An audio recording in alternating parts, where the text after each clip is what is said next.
Good evening, ladies and gentlemen, boys and girls, and welcome to another night of Live Penguin TV. My name's Steven. I'm going to be your host for this evening, and joining me tonight, we also have Rolly. Evening, everyone. Great to be back again. Thank you, Stephen, for letting me come back for another night. I'm really looking forward to it. I do just want to do a couple of shout-outs, if I may. I wanted to say hello to Claire, Sophie, Harriet, and Enrico from Visit Victoria, who we've been working with on a very exciting project, which we can probably tell you a little bit about tomorrow night. So stay tuned for that one. And also I'd like to give a shout-out to Jackie, first-time viewer for tonight. Now, very excited about our special guest this evening. I was going to give you clues and get you to guess who it was, but I can see from some of the comments that I think you might already know. But so instead of clues, I'll tell you some of the fabulous things we love about our special guest tonight. Multi-role performing person here at the Nature Parks, ranger, researcher, media star. Loves to have a chat. We probably won't get out of here till about midnight tonight. Has a distinct fetish to talk about penguin poo.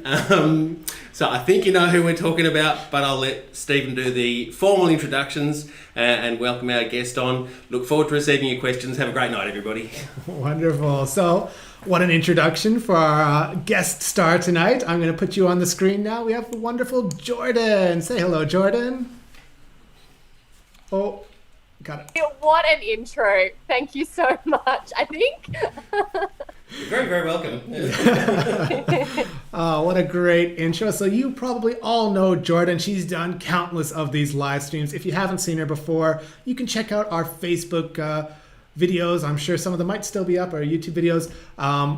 She's done quite a few of these live streams, and her live streams are infamous for going over time, which is quite exciting. Jordan has a ridiculous amount of stories about our wonderful animals that we're watching tonight, and that would be our little penguins. And good timing, brought you on right on screen as the penguins are crossing the beach. They are so keen to come home. Looks like we might have even had a start so far. Is that right? That's absolutely right. It started at 8:53 tonight.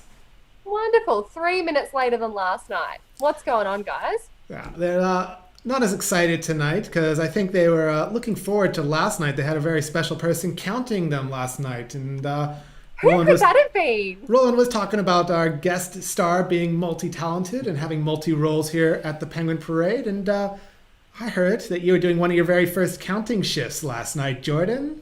Yeah, I was, Stephen. So I was trained by the lovely Ebony on Saturday night, and I had my very first counting shift on Sunday, and it was really, really tricky because the tide was high right on penguin arrival. And Stephen, you're a penguin counter, so you of course know this, and all our fellow water watchers who watched the live stream night after night, you'll see that it can be really, really tricky to see or try to guess how many penguins are in each group when there's a really high tide, so when the water's right up near the rocks. And that was my very first night counting, so it was a little bit tricky, but I got through it. And one of my main concerns about my first counting shift, everyone, was that I was going to set a new record. It was either going to be the highest number on record because I just wouldn't have counted them properly, or it was going to be a really, really low number. But it seemed to be fairly similar to the night before, and on my second night last night, it was also a fairly similar number. So I think I was pretty spot on. All thanks to a wonderful teacher, Ebony, who you would know or you've heard about on Live Penguin TV before. Yeah. Ebony is one of our fantastic rangers here. She hasn't joined us on the live stream. We've been trying to get her on, but yeah, she's been around for quite some time helping with the penguins. And as a question for you, Jordan, how many penguins did we have last night? Ooh, drum roll, everyone. I know everyone, all our water watchers out there, loves to have a guess as to how many penguins crossed the beach. We had a very, very good number of 1,204 penguins crossing the beach last night. Wonderful. 1,204 penguins crossing the beach last night. And let me tell you, as a penguin counter, there's nothing more satisfying than knowing your penguin count is really similar to the night before. Because a lot of us are a bit nervous about how accurate our counting can be. As often as we like to joke that we're 100% accurate, we don't make mistakes. Human error does creep into our counting every so often. Just occasionally, maybe for like one or two groups. Yeah. Yeah. We find it is a very good estimate, our count, almost 100% accurate. But there's no worse feeling than there being, 3,000 penguins the night before and you counted 1,000 and you think, did I miss a bunch of penguins? Did I miss that group of Did I fall 1,500? asleep? Yeah. What happened? So it can be quite nerve-wracking being our penguin counter, especially when you're surrounded by so many knowledgeable rangers who have had years upon years upon years of experience counting our penguins. Yeah, I know that feeling, Jordan, all too well. So I know we've talked a lot about what we do here at the nature parks. How we're we're a not-for-profit conservation organization. How we work to protect our penguins. We've had lots of wonderful guest speakers talking about the different roles they did. We had Branny, who is a legend in his own right. We've had Jess. We've had Beck. We had Dr. Peter Dan. I believe that's everybody so far, isn't it? I think so. And yeah, now Jordan everyone. tonight. We've had fantastic rangers sharing their stories. And tonight we wanted to share the stories of what it's like to be a visitor experience ranger. That's what Jordan and I do. And maybe, Jordan, you could tell us a little bit about what a visitor experience ranger is. Yeah, sure, Stephen. So I'm sure you'll be able to supplement some of my explanations as well, because as Stephen said, we both are lucky enough to have the same amazing role. So primarily what we do here at the Phillip Island Nature Parks is we visitor experience rangers. We run tours and educational talks. And we want to, oh my goodness, look at all those penguins crossing the beach. Sorry, I just spotted them now. Yeah, we want to try and educate our guests, whether that's a small kind of tour group or whether we're talking to a large group of people on stands at the Penguin Parade, at the Koala Conservation Reserve, Churchill Island Heritage Farm, the Nobbies, or any of our other amazing reserves and coastal woodlands and amazing spots that we look after as well. We really want to connect people with the environment so that they feel strongly and they feel a passion to protect the wildlife or the environment that we're talking about and that we're taking them through. We want them to understand how we impact them and some of the threats to these wildlife spaces, and we want to give them some solutions to bring home with them to make them feel motivated, to make them feel enlightened, so that they can go home and know that they can change small things in their life, so that they can go home and make a difference. And hopefully that's a bit of a flow-on effect to their friends, to their family, and we can educate everyone and help protect these beautiful little penguins and our other amazing wildlife and natural spaces on Phillip Island, on Malau, and also island-wide and Australia-wide and globally as well. So that's, I guess a little bit about what we do. That's it. So I always like to say that our conservation crew, they're great at protecting our island here, making sure the penguins have this beautiful habitat to go back home to. We keep this as natural as possible here, thanks to our conservation crew. And thanks to us amazing visitor experience rangers, we're helping to make the world a better place by inspiring people to make changes in their own life and spread our influence, not just here on Phillip Island, which is a beautiful place, but to the rest of the world as well. And I do want to take this moment to do a bit of an acknowledgement of country, a welcome to Phillip Island, or Wominjeka to Malau. I always like to pay my respects to the traditional custodians of the land and pay my respects to their elders, both past, present, and emerging. And I also, this is something new I like to do, I also like to do an acknowledgement of the country I'm originally from, back in Canada. That's wonderful, Stephen. Yeah, pay my respects to the Stoney Nakoda Nation, where I grew up, because the land that I grew up on had a very strong influence on who I became as a person. It influenced my passion for nature. And I also want to ask any of our viewers, maybe have a think about the traditional custodians of the land where you grew up, because childhood has such an important role on who we develop into as a person. And if you grew up loving nature, maybe you were out in the wilderness, out in the bush, loving nature, you probably grew up to also appreciate nature as well. I'm going to flip over to our highway camera just to watch this lovely group.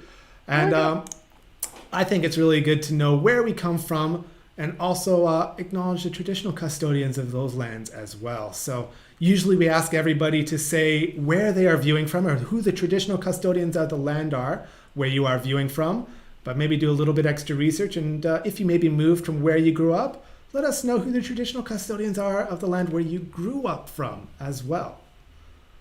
Well, Stephen, so I when I was growing up, I had a few different houses growing up, but I was mainly raised on Bunurong land and Wurundjeri land as well. So I acknowledge the elders, past, present, and emerging of both those great nations as well. And Yeah. I want to also acknowledge, like you said perfectly, Stephen. Oh, it looks like we're getting a nice clean on our cameras tonight. Wonderful. Sorry, I think it might be a little bit delayed, but yeah, the Aboriginal and Torres Strait Islander culture is the oldest continuing culture in the world, spanning many, many thousands of decades. So they have been looking after this land, Australia as we know it, for so many thousands of years, and they've been doing it in a sustainable manner. And there's something definitely that we can all learn. Like it's one of the things that we try to do here at the Penguin Parade on these live streams, try to educate people how we can live more sustainably with the land that we're on, just like the First Nations people. So as well, hello and thank you, and a huge show of respect to any First Nations people who are watching us tonight as well. Absolutely. And it is important to know where you are in the world. And yeah, one of the biggest lessons we can learn from the First Nations of any place in the world is how to live in harmony with the environment, how not to damage it wherever we go. And as something that we always ask our visitors who come to see our penguins here is when they leave, make sure they take all the rubbish with them, because we don't want any rubbish blowing into our penguin colony. And we try and encourage people to take that mentality wherever they go. Whenever I have people on my tours, I always say when I go down to the beach, I take 3 for the sea. I always find 3 bits of rubbish on the beach where I'm walking along, and at minimum, I'll take 3, take them home, or take them in my pocket, put it in the bin once I get off the beach. And these days, I don't even have to blink to find 3 pieces of rubbish on our beaches anymore. I don't have to walk far at all. So I usually bring my own little bag down and make sure I put all the rubbish in the bins as I'm walking around. And I encourage everybody to take that behavior with them. Try and make the world a more beautiful place. We need more people like you, Stephen. Thanks, Jordan. All right. I also want to ask you, Jordan, how long have you been working here at the Penguin Parade? Oh, so it's coming up to 3 years in May, I believe. Time has flown. And if you had have asked me 4 years or told me 4 years ago that I would be a penguin ranger, I probably wouldn't have believed you. I probably wouldn't even known that that was a job.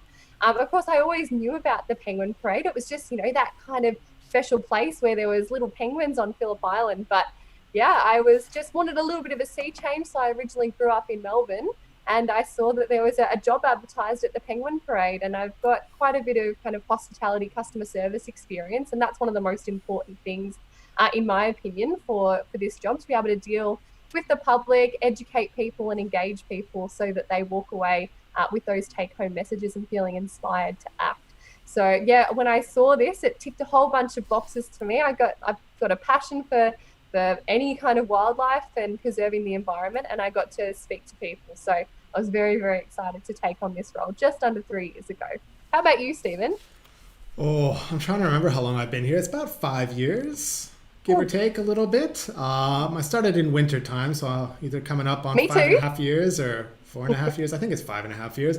It's time has just flown working here. Some jobs I've had in the past, you really struggle to get through the days. It's not so enjoyable, but this job every day is just amazing.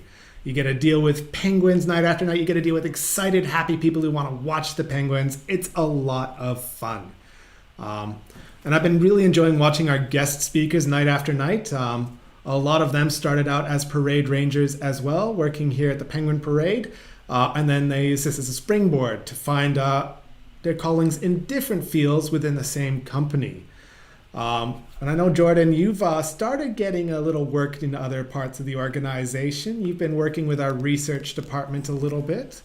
I know you've been sharing a lot of your stories about that, but maybe if you have some of the things you really enjoyed about moving around and some of your experiences. Yeah, absolutely, Stephen. So throughout COVID, Phillip Island Nature Parks, the Penguin Parade, prior to COVID, was open every single day, even Christmas. So when we had to close our doors for a few months, which is how Penguin Live TV kind of came about.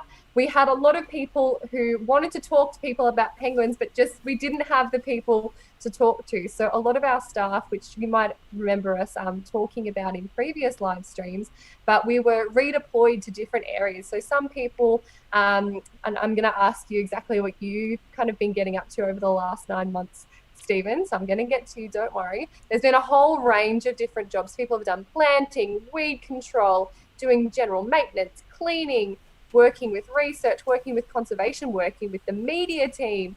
There's just been a whole plethora of things that we've been able to do. But Megan and I, who of course you all know, you know and love Megan, we had the pleasure to work with Dr. Andre and Paula, who you are going to be meeting tomorrow night. And they are penguinologists, so penguin biologists, and they're researchers who work really, really closely with the penguins. They monitor the colony to see how well they're doing, and Megan and I were lucky enough to be able to help out collecting scat, so collecting penguin poo. Again, you all know I love talking about penguin poo to see what they've been eating, conducting burrow checks and checking occupancy in study sites to see who's home, if there's any eggs, if there's any chicks, weighing chicks because we want to see we want to track their development over time when they're little teeny tiny little baby, when they're a little chick, and when they're ready to fledge as well. So I've been able to do some amazing things, even doing some tracking on penguins. I could go on and on and on. It's been a really incredible learning curve for me over the last kind of 9 months or so. And I'm right where I want to be. I'm with penguins, I'm with people, and I'm using my university degree. So I've got a fairly significant HECS debt or university debt. So I'm glad it's going to good use. Wonderful. I've just swapped to the highway camera in case you're wondering, Jordan. I know you want me to keep informed. Lovely, thank you. Yeah, I think you've been really lucky to be working with the research department. I've been really lucky. I was working with the conservation crew, doing a lot of weed removal, revegetation work. I think we planted, tens of thousands of plants over hectares upon hectares of land. Lots of really good work we're doing at making this habitat for our penguins that much better. So their numbers can hopefully continue to expand across the peninsula, and they can find new places to call their home. It's been really rewarding work and helped me keep my sanity during the last winter, which is thankfully over, and life is returning to almost a sense of normal again.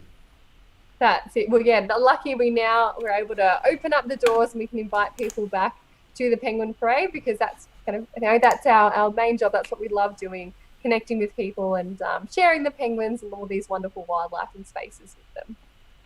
That's it. We got a little bit of a lull for penguins around here. I got a couple of penguins down here on the beach. They're making us wait. Can I just jump in there then? Please. Because we were just talking about some of the wonderful jobs that you guys have done. And it occurs to me that when I first met Jordan about 3 years ago, and I first met this bright-eyed and bushy-tailed new penguin ranger, that was not the job that she was doing on that day. Jordan, tell us a little bit about the day that you and I met at Churchill Island. You were going to tell that story, Rolly. Okay.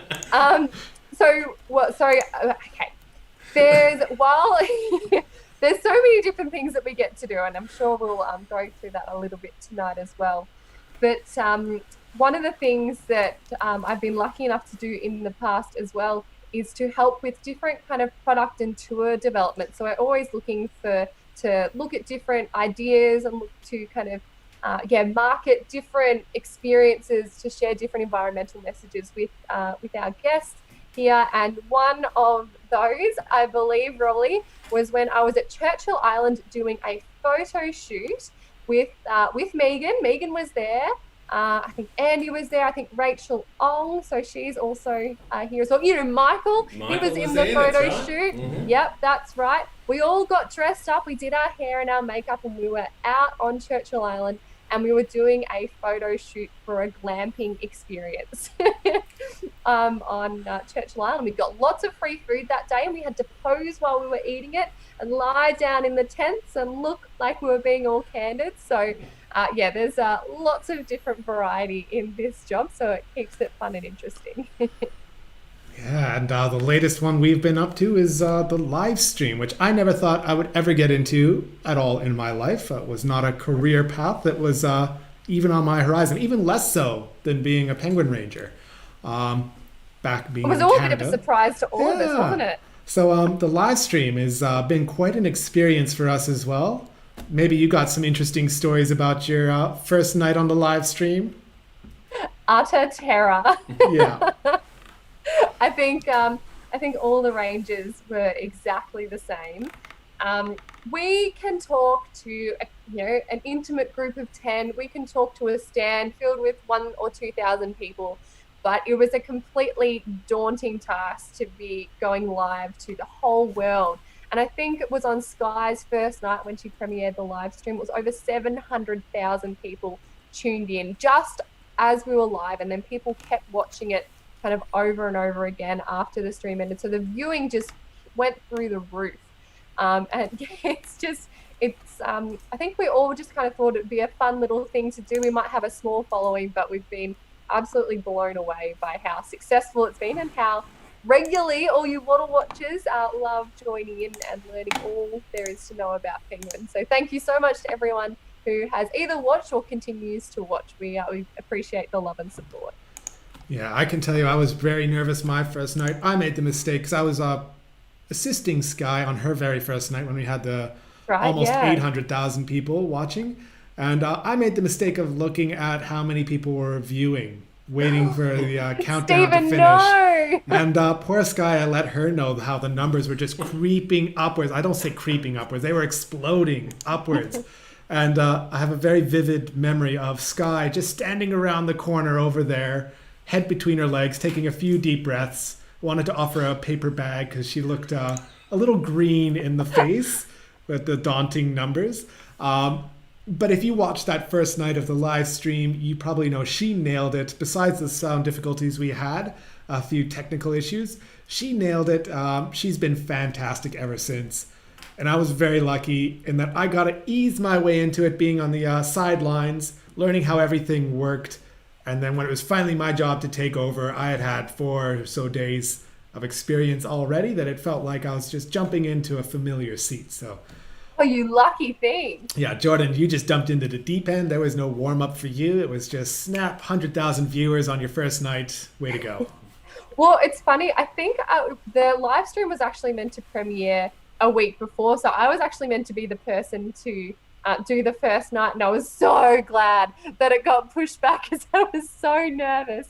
And it was wonderful seeing how calm and wonderful and professional and fun you and Sky were. So that gave me a little bit more confidence on my first shift. Although I remember I stuffed up the first line. I think I said, "Welcome to Live Penguin TV." The amount of times I've stuffed up my lines on live Penguin TV for our viewers is it kind of just water off a penguin's back these days. It happens every stream. You get used to it. We got a nice large group coming out of the ocean here, just on the rocks. How many penguins do you think, Stephen? Well, I think that's more than one group. I would say 200, 300, somewhere between there. At a rough Is that guess. altogether? Yeah, altogether, combining everything, I'd say maybe 300 altogether. But as an expert penguin counter now, I think you're pretty spot on. Yeah, I'm sure we've got lots of people viewing from home who are going to be pausing the video, going 1, 2, 3, 4, making sure I get those numbers right. It's very difficult on a high tide to get those numbers right, especially because our penguin counter is a couple of 100 meters down the beach, looking through binoculars, just trying to look for any type of movement. We got these penguins with the dark feathers on a dark background. It's really hard to see them. So, well, actually, Stephen, is it Tom tonight? Tom is counting tonight. Yes. All right, send all your love and luck to Tom. It's another tricky one. I was actually after the count had finished, and I was like, stress. The number was fine. I think I did all right. As I was kind of walking up and chatting to some of the rangers, they were actually saying that even low tide can be hard or a little bit tricky to count penguins as well, because you have so much time to count, recount, triple check how many penguins are in each group, and then you can start to second guess yourself.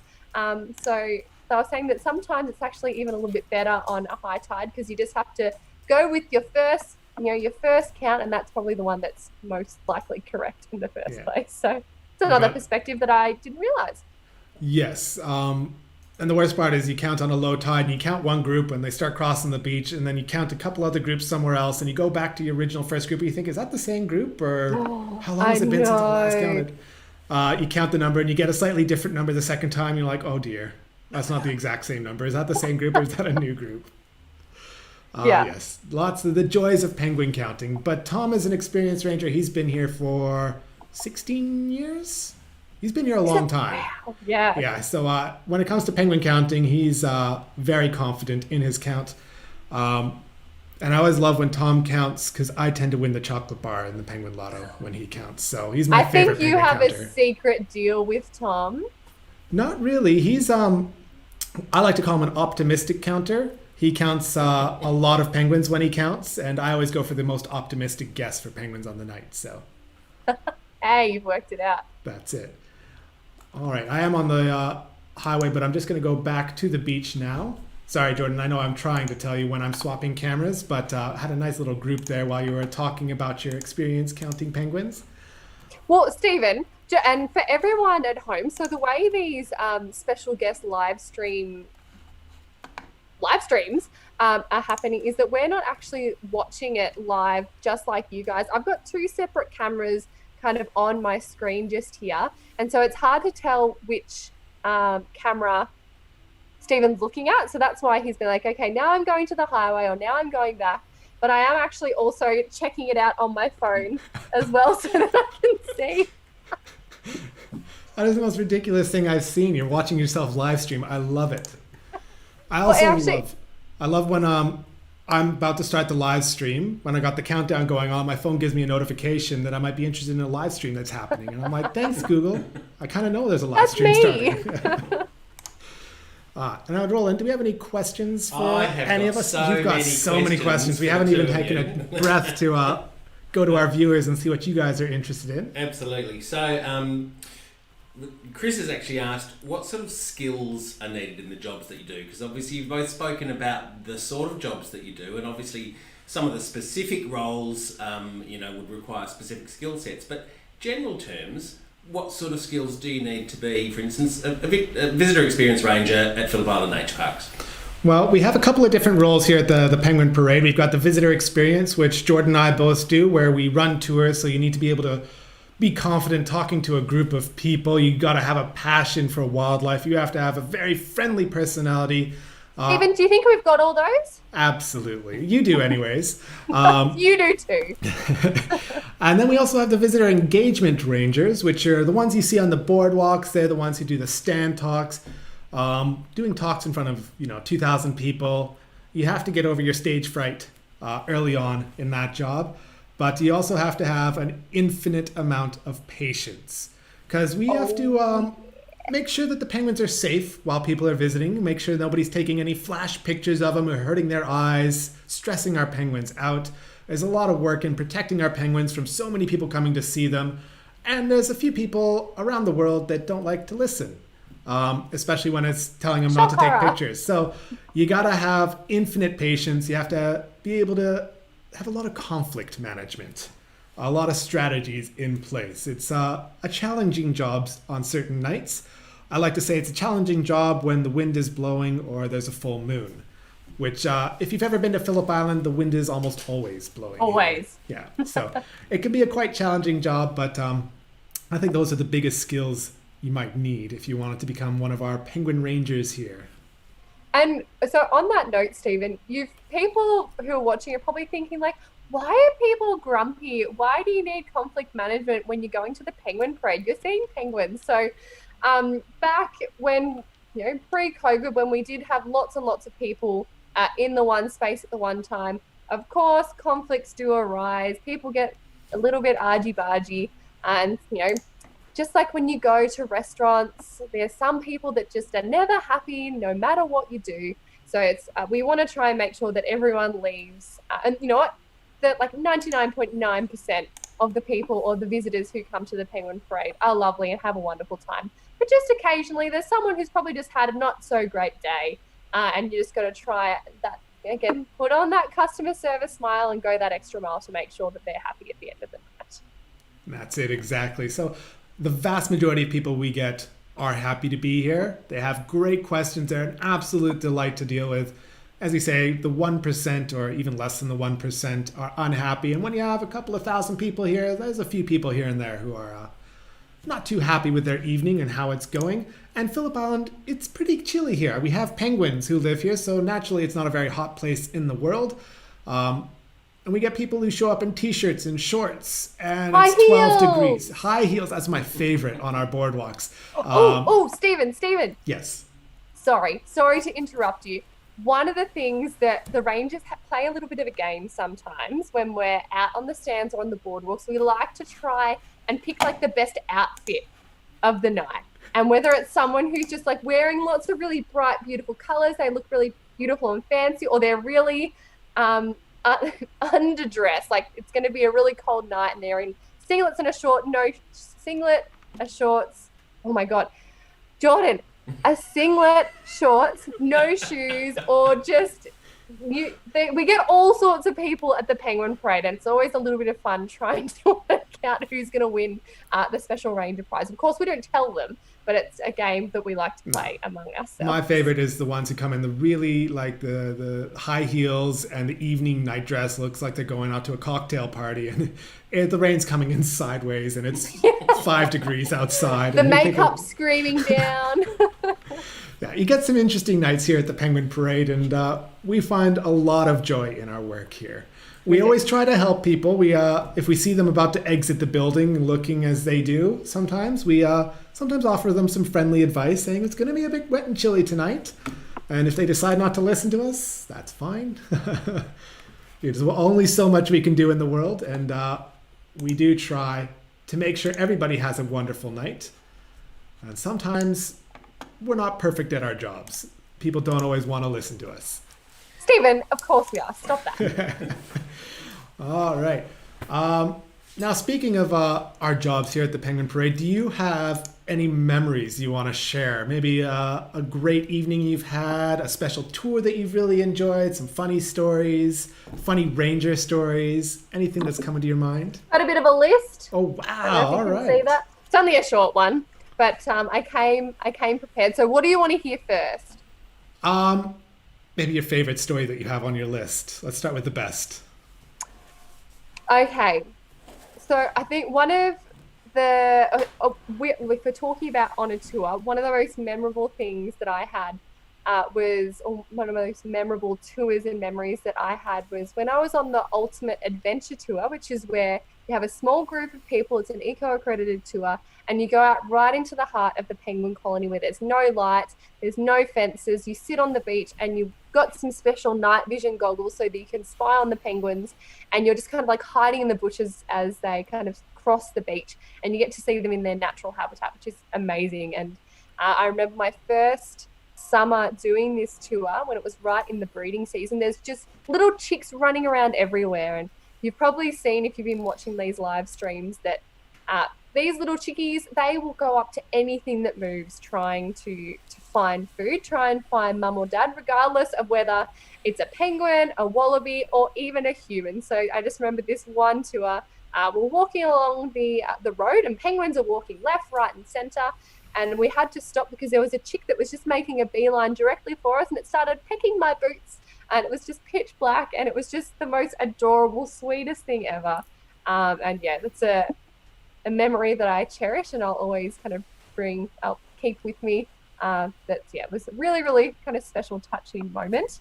But one of the more recent kind of memorable moments through my recent history was on the live stream when Megan and Michael spotted that penguin that had some plastic or some kind of entanglement around its neck, and I was lucky enough to be able to chase up the Penguin Highway, just the one, up on, I think it's directly above me at the moment, chase down this penguin, kind of tackle it to the ground, very gently of course, and then be able to remove that entanglement. It was, I was first of all so glad that I could catch the penguins, because you've seen how quickly they can run if there's a goose kind of around the place, or they get a little bit of a fright, so you do have to kind of get up quite a bit of a jog. But yeah, it was lovely to be able to get that penguin and to know that it wasn't actually harmed in any way. We didn't have to take it to the hospital, so we could release it right here live to everyone watching. So that's probably another one of my favorite memories. And that was one of my favorite moments to watch as well. How fantastic was that night? We nicknamed the penguin you rescued Geordie after you. Yeah. It did have a bit of an entanglement, and Jordan managed to release it. I'm going to swap to the highway camera. And managed to release it right pretty much live on the highway camera so everybody could watch. And the penguin ran away, and Megan chased after it with the camera. And it stopped and looked back, and I like to think it gave you a little wink as a thank you, and preened itself a little bit. And No, kept it going. was something a bit ruder than a wink, I think, Stephen. Yeah, a not so friendly huck in your direction. But it was a very, really touching moment just to see, and we got that entanglement off of it, and I know you posted it up on our company website trying to figure out what was it. Did we ever figure out what was entangled around that penguin? So no, not entirely sure. We think it was some kind of like silicone adhesive type thing, but no one really knew what it was. But it didn't look organic that we thought. Yeah, it was really bizarre. We all had a bit of a look on it, and we were all trying to figure it out. And Everyone was touching it and feeling it, like, oh, could it be this? Could it be that? exactly. So sometimes we get a few mysteries here at the Penguin Parade. We do get quite a few injuries that happen here at the Penguin Parade. You've probably seen a few of our penguins limping on their way home, and wondering if we should take them to our wildlife clinic. And Jordan and I are both trained wildlife first aiders, so that's why Jordan went out there. She grabbed the penguin. She was able to get the entanglement off of it, give it a quick health check to see if it needed to be taken to our clinic to be given the proper care. Turns out it didn't. It was fine, so she released it back. It was so feisty. Yeah. They can be quite feisty. Even the most injured penguins I've ever dealt with are still quite feisty. They will take a chunk out of your hand if you lose your grip on them for even a moment. So they're quite fun to deal with, and it's lovely to see when they are feisty. They've got lots of energy, and they got a lot of fight in them. And most people, when they see our penguins, they think, oh, they're so cute, they're so precious, and then you try and cuddle them. Yeah, and then you handle one, and that's not the words I would use. They're quite tenacious. They're loud, they're smelly, they're pooey, they're bitey, they're scratchy. We love them though. We love them. You don't want one as a pet. Oh. Well, and even Stephen, kind of just on that point, so we were talking about how we're both trained wildlife first aiders. So sometimes there are occasions where we do get sick or injured native wildlife, not only penguins, but wallabies, possums, other type of seabirds and things like that. And we've got a very, very special wildlife clinic right here not here, I'm at home, right there at the Penguin Parade, which is funded by the Penguin Foundation. So a huge shout out and thank you to everyone who's donated in the past. And if you would like to help us, please go and adopt a penguin or make a donation. We will love you for it. But we quite often get calls out to check on penguins and other animals that people think might be sick or might be injured. And it happens quite a lot at the Penguin Parade, because on a night like tonight, we've got a really high tide and the penguins are literally surfing the waves onto these rocks. So they do get a little bit battered and bruised when they come home. And so I know a lot of us get really concerned, and I did when I first started as well, when you see limping penguins as they start making their way home. But our general rule of thumb is if the penguin's fat, if it's a nice plump size, so that means it's been able to find food, the injury or the illness isn't inhibiting its foraging behavior, so it's been able to cross the beach, which is the hardest and the scariest part of the day. If they can make a good pace, even if they look a little bit awkward, typically they will not survive. They will heal a lot better out in the natural environment rather than us actually handling them, because we have to remember they are wild animals. And it is very, very stressful for us and for them. Oh my gosh, so many penguins are they're everywhere. Typically if they're a really good weight, if they're making a good pace, if there's no open wounds or anything like that, it's generally best to leave them. Better for us and better for them, so that they can get home to their burrows where they might have some eggs or some chicks or some partners at home, and they've got some very, very important duties. That's it, exactly. We like to leave nature to be on its own. It does best when we leave it be. And if they are life-threatening injuries, we'll absolutely admit them. But if it's something minor, like a sprained ankle, you're not going to go to the emergency department to take care of a sprained ankle. It's a very stressful thing going into the ER. And just like that, for us, going into the ER for our penguins, just be taking into our wildlife clinic is a very stressful event for them. So So we only do it, if it's life or death. That's it. So we do have a wonderful first day, a wildlife clinic here where we can take care of our penguins that need it. And if you wanted to help us out, please click the links in the descriptions, head to our Penguin Foundation, adopt a penguin, adopt a shearwater, adopt a koala, whatever you want to adopt. There's lots of animals you can see. You can help out our Penguin Foundation, our charity organization, which helps to fund our wildlife clinic. And lots of other cool different types of research. So, you guys are always on these live streams with some amazing questions. And the only way that we've been able to find out, we as much as all of us live streamers like to think we speak fluent Penguin, unfortunately we can't. So if we want to learn, if we want to answer different wonderful kind of really in-depth questions, the only way that we can do that is by doing research, by conducting scientific studies. And you need funding, you need money to be able to conduct those studies and that research. So that's also what your money goes towards if you've donated to the Penguin Foundation as well. So thank you for helping us increase our knowledge about penguins and lots of our other wildlife. Yeah, and I think we're going to have a lot of penguins tonight. I think that chocolate bar might be mine. We have a penguin What did you lotto. guess tonight? I guessed, I think, 3,000 penguins. Ooh. Which is... there's a buttload of penguins coming in tonight for sure. That's the scientific term, the buttload of penguins, of how many have come home. And 3,000 is a very round number there. It is a very round number. I always just go like for all those little round penguin bottoms. Yeah. Now, you two have been so entertaining. You've actually caused me to not do my job here tonight, so I actually have no idea how much longer we've got. But I think we're down to about 10 minutes left, so I'm just giving you now 10 minutes So, Stephen, that means 20, yeah? Yeah, half an hour. Jordan. Yeah. Well, in the last 10 minutes, do we have any more questions that are jumping out to you? Absolutely. So Penny would like to know, and not surprising that this question has come up, Penny would like to know, does Jordan like seal poo too? Or is it just penguin poo? See, you've got a reputation now, Jordan, which you'll find hard to shake. Penny, I love it. So I actually have. So you might have been watching the other night. We had the wonderful Dr. Rebecca McIntosh, who is a marine scientist, and she works with the Australian fur seal colony out on Seal Rocks. I haven't had the pleasure of being out there, but from what I'm going to say something a little bit embarrassing, but Dr. Rebecca and I actually did hip hop classes last year down in the local town hall. It was a lot of fun. So I got to have lots of chats to her about the work. So that's slightly off topic, I know. And I'm terrible at it. So please don't ask me to do a hip hop routine. It's just a bit of fun. But no, she was saying that penguin poo is very, very smelly, but seal poo is so much worse. It is. So I've never been out to Seal Rocks. I can't claim that I've had that much to do with it, but there have been times where I've been on the boardwalks up at the Knobbies, and you get that southwesterly breeze, and so it's pretty much bringing the seals and all their poo to you on the boardwalks, and you just get a big waft of it from about 2 kilometers away, and it's very strong even from that far away. So yeah. I can't imagine how pungent it would be up close. It will knock your socks off. It is. I've been out on the boats. I went out there and I wish I brought a nose plug because I'm used to smelling penguin poo in the colony, and even on those hot days where it just gets cooked in the sun and you get some lovely penguin odors around here, it had nothing on the seal colony.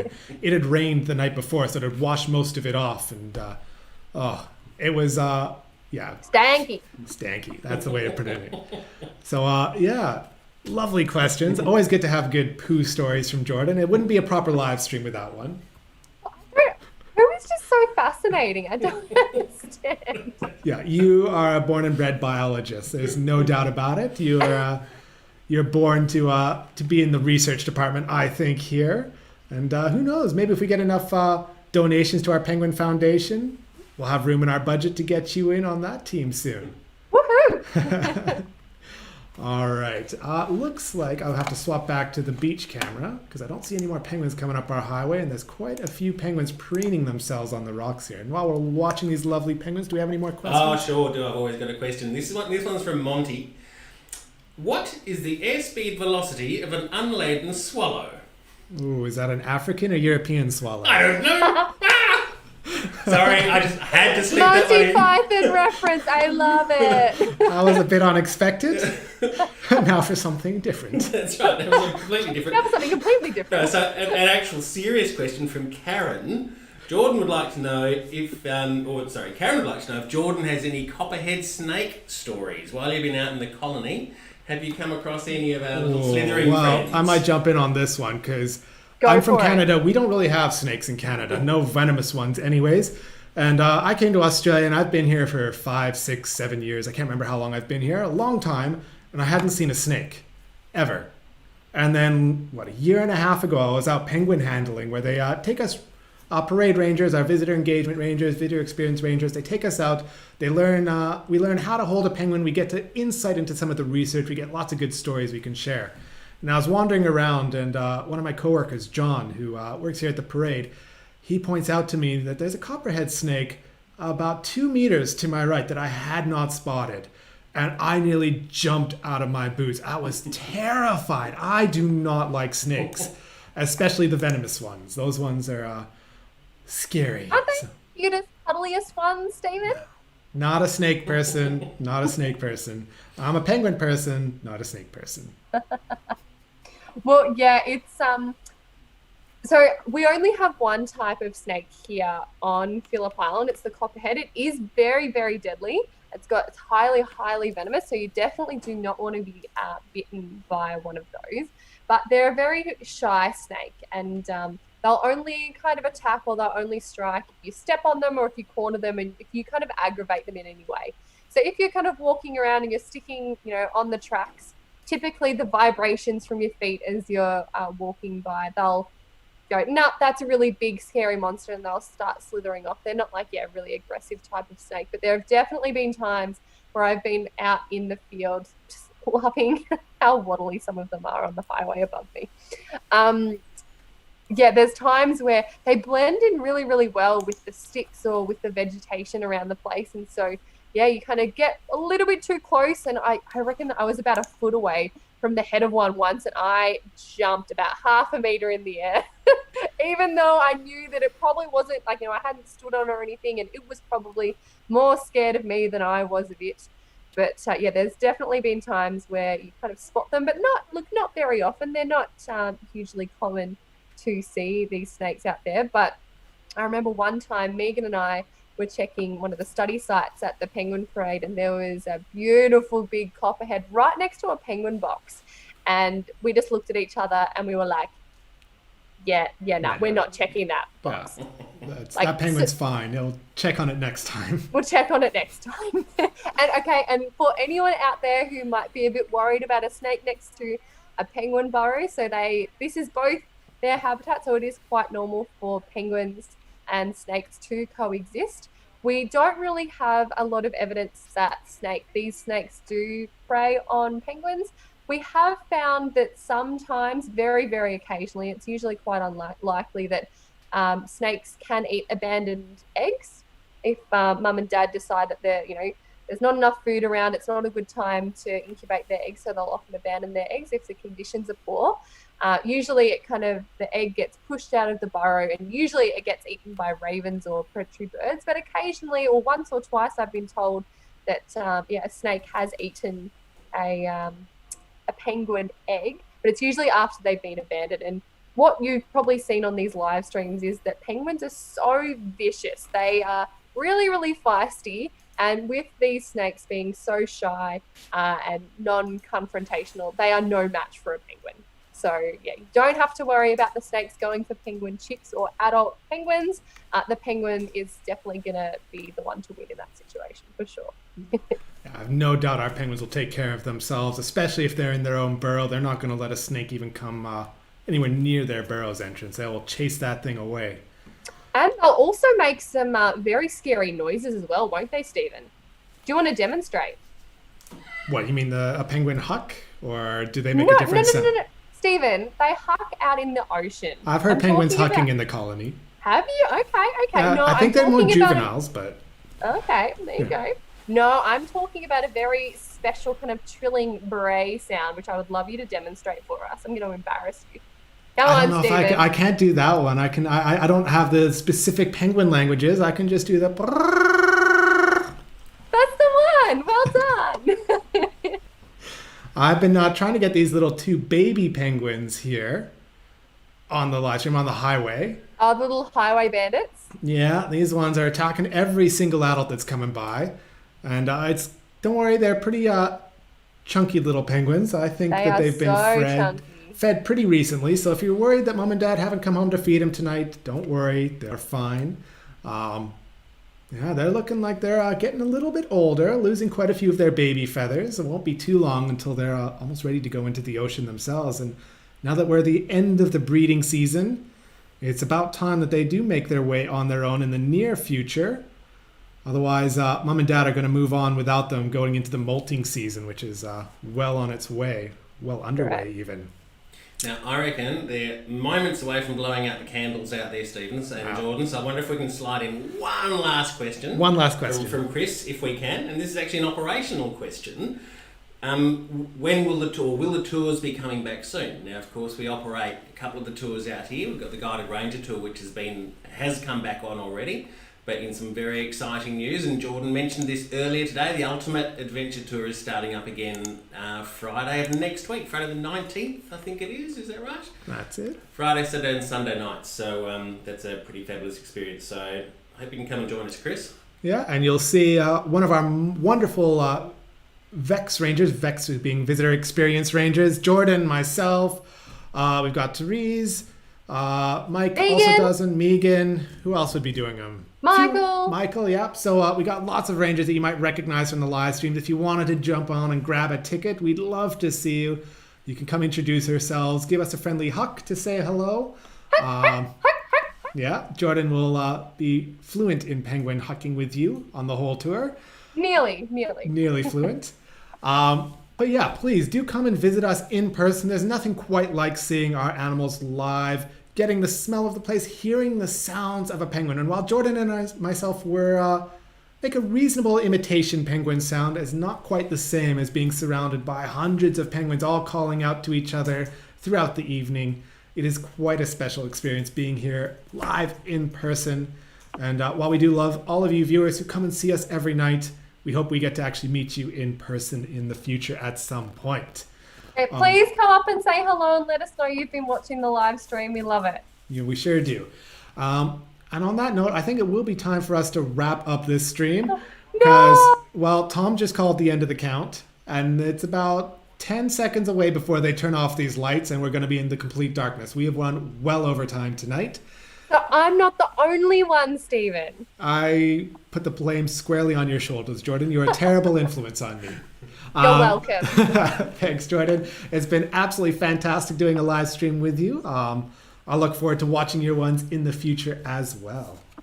Right back at you. Hopefully we can do one in person as well, and I'll try to further embarrass you with some more penguin imitations. How does that sound? Sounds perfect. And speaking of penguin imitations, let's finish off our stream by doing a farewell huck to our viewers. Beautiful. Bye, everyone. Thanks so much for joining. Looking forward to seeing you all very shortly on the live stream. That's it. Bye. Bye-bye. Huck, huck, huck, huck, Ollie. Huck, huck, huck, huck, huck.